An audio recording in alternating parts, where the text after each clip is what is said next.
சிம்மராசி மையன்பர்கள், சிம்மராசி மையன்பர்களுக்கு வந்து புதன் தான் யோகாதிபதி, பச்சை கலர்.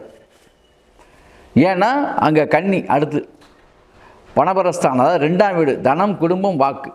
இதுக்கு அதிபதி யார் அப்படின்னு பார்த்தா நம்ம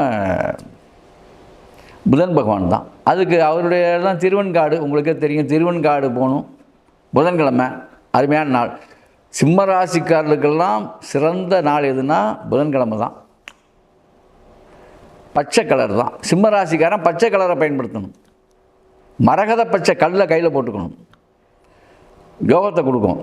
காசு பணத்தை வந்து வற்றாமல் செய்யும்.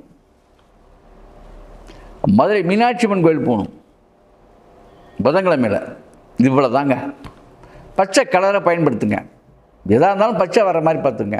அதே மாதிரி 5ஆம் இலக்கம் வர்ற மாதிரி பார்த்துங்க. நீங்கள் குடியிருக்க வீடு வாசல் எல்லாம் 5ஆவது இலக்கம் வர்ற மாதிரி பார்த்துங்க. பெருங்குண்ட யோகத்தை பெறுவீங்க. ஆமாம். ஏன்னா சிம்மராசியுடைய அந்த தனபாக்கியம் கொடுக்குறவரே புதன் தான் உங்களுக்கு. அப்போ புதனை வந்து இருக பிடிச்சிங்கன்னா பெருக வாழலாம். அதான் உண்மை. சிம்மராசிக்காரங்க மாமனார் வீட்டில் மாமா வீட்டில் வம்பிழுக்கக்கூடாது. ஏன்னா புதன் தான் தனகாரங்க. ஆமாம். தாய் மாமன் வீடாக இருந்தாலும் சரி, அந்த மாதிரி மாமான்னு சொல்லக்கூடிய அந்த மாமா முறை இருக்கு இல்லையா, மாமன் மைத்தினி முறை, இவங்கள்ட்ட போய் ஆண் பெண் 2 பேர்த்தையும் சொல்கிறேன், வம்பு வழக்கு வச்சுக்கக்கூடாது. சைலண்டாக போயிடணும். ஏன்னா உங்களுக்கு பணபரஸ்தானமே மாமன் தான், இவன் தான், நம்ம புதன் பகவான் தான் மாமாக்காரகர்.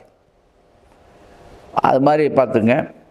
அது மாதிரி நரம்பு எலும்பு சம்பந்தமான விஷயங்கள், அதுவும் புதன் பச்சை பாசிப்பருப்பு நல்லா சாப்பிடுங்க.